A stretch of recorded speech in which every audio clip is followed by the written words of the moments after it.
Amigos oyentes, hermanos queridos, buenos días. El Evangelio del día, hoy 5 de abril del año 2023.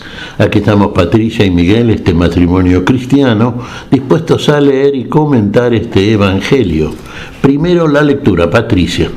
Lectura del Evangelio de nuestro Señor Jesucristo según San Mateo, capítulo 26, versículos del 14 al 25. Uno de los 12, llamado Judas Iscariote, fue a ver a los sumos sacerdotes y les dijo: ¿cuánto me darán si se lo entrego? Y resolvieron darle 30 monedas de plata. Desde ese momento Judas buscaba una ocasión favorable para entregarlo. El primer día de los ázimos, los discípulos fueron a preguntar a Jesús: ¿dónde quieres que te preparemos la comida pascual? Él respondió: vayan a la ciudad, a la casa de tal persona y díganle: el maestro dice, se acerca mi hora, voy a celebrar la Pascua en tu casa con mis discípulos. Ellos hicieron como Jesús les había ordenado y prepararon la Pascua. Al atardecer estaba a la mesa con los 12 y mientras comían, Jesús les dijo: les aseguro que uno de ustedes me entregará. Profundamente apenados, ellos empezaron a preguntarle, uno por uno: ¿seré yo, Señor?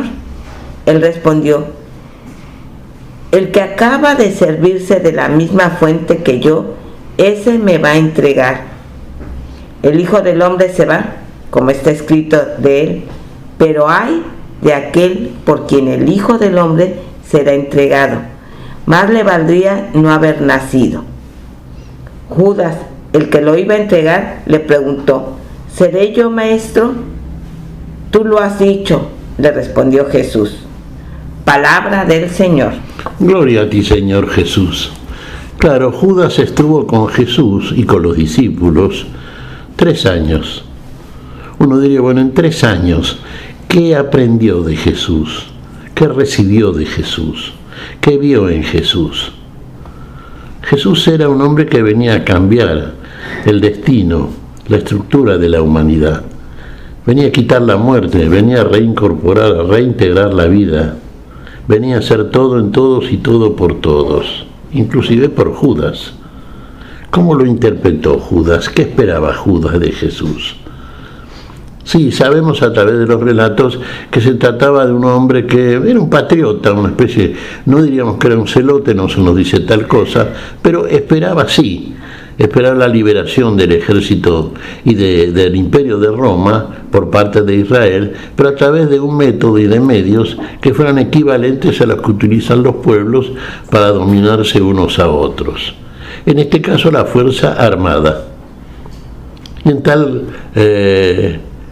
mentalidad cabía la idea que tenía Judas, quizá respecto de Jesús, al cual veía como un ser poderoso, del cual esperaba eso que él ansiaba, sobre todo para liberar a su pueblo Israel, al cual él pertenecía. No entendió la lección de Jesús, no entendió aquello que Jesús nos dice tantas veces: mi reino no es de este mundo. Entonces los elementos que utiliza Jesús para quitar el dominio de un mundo que conduce a la muerte son métodos totalmente opuestos. El amor, la bondad, la libertad, la verdad, todo eso no ingresa dentro del catálogo de la fuerza armada, que es la que habitualmente, como en el caso puntual de Roma, que era el imperio del tiempo de la época de Jesús, estaba siendo utilizada con el éxito que desde el punto de vista mundano tienen aquellos imperios que dominan el mundo. No lo vio en Jesús eso. Y entonces pensó más bien en el fracaso de Jesús. No lo valoró. Uno diría, pero los otros discípulos de Jesús eran 12, ¿no es cierto?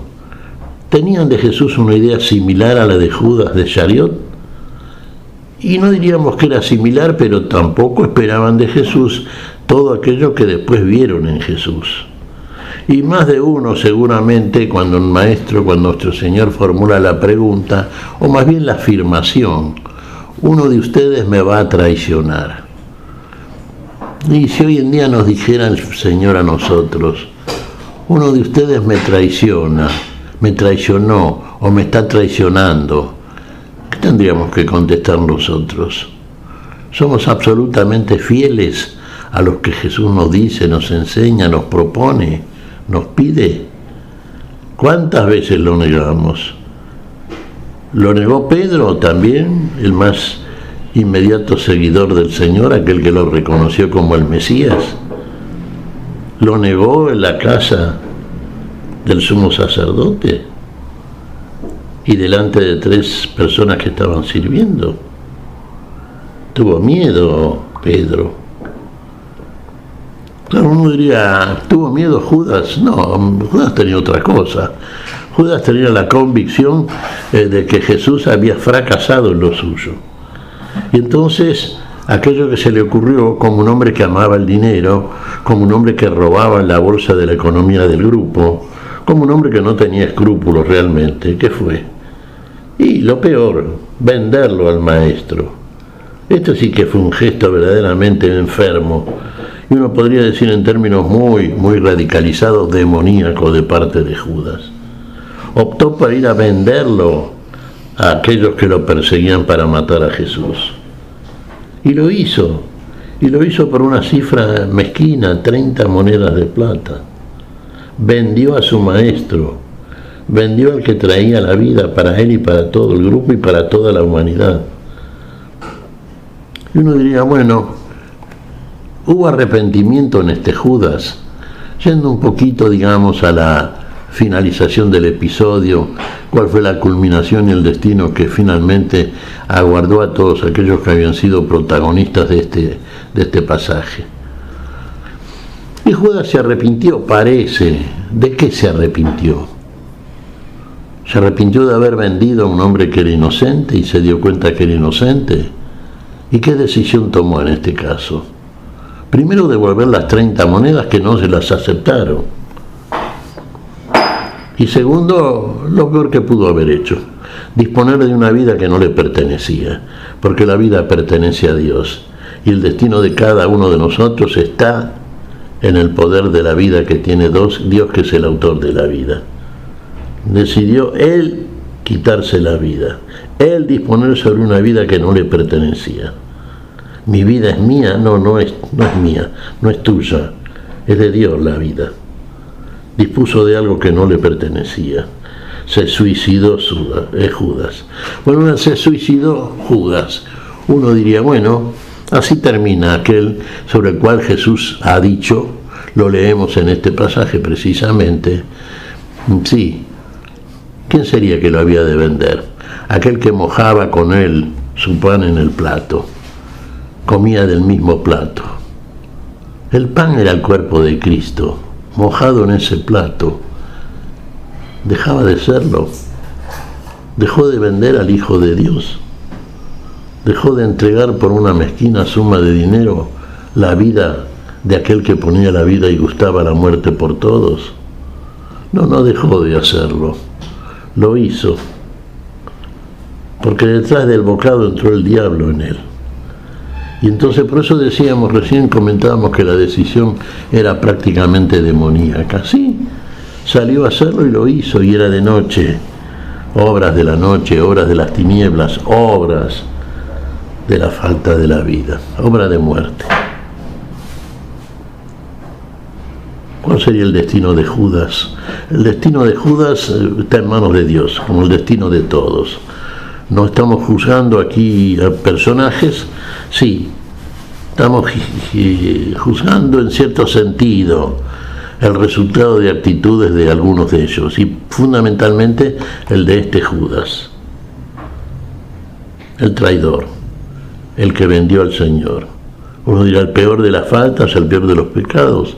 Sí, precisamente en este Judas vemos encarnado todo aquello que vende al Señor por dinero. Prefieren el becerro de oro y no al Dios de la vida. Es una opción que tenemos y que en el mundo está siempre. Y no es Judas solamente, hay muchos que optan por el becerro de oro, pero que optan por el valor del dinero en vez del valor de la vida. Está en nosotros la elección, está en nosotros la opción, está la propuesta permanentemente puesta en el Evangelio, está en la meditación que podemos hacer a raíz de la presentación de este Evangelio del día de hoy. ¿Qué te parece, Patricia? Pues que esta Semana Santa, Miguel, es muy buen tiempo para reflexionar si realmente seguimos al Señor o como Judas a lo mejor lo estamos traicionando. A lo mejor por una circunstancia, por un trabajo, por una diversión, qué sé yo, podemos traicionar al Señor como Judas.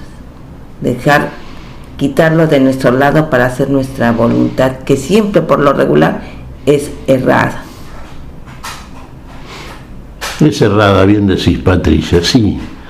Cuando es nuestra, cuando es mía, cuando no es la voluntad de Dios en mí.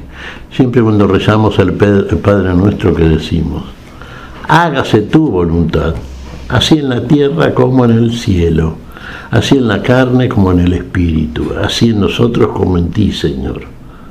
¿Hacemos la voluntad de Dios? Y, como vos bien decís, es para meditar también. A veces sí, a veces no. Lo que el Señor nos pide es obrar la voluntad de aquel que tiene por voluntad la misericordia, la bondad y la vida para todos nosotros. ¿Qué te parece si lo imitamos? ¿Y qué te parece si agradecemos a Dios? Muy bien, Miguel. Te damos gracias, Padre Celestial, en el nombre santo y por los méritos de tu Hijo amado, nuestro Señor Jesucristo. Te damos gracias, Padre, te pedimos perdón por nuestras faltas. Señor, pedimos tu bendición sobre esta casa y sus habitantes, que reinen en ella y en ellos la paz, la armonía y el amor. En tu nombre santo lo hacemos, Señor. Por Jesucristo, Señor nuestro. Amén.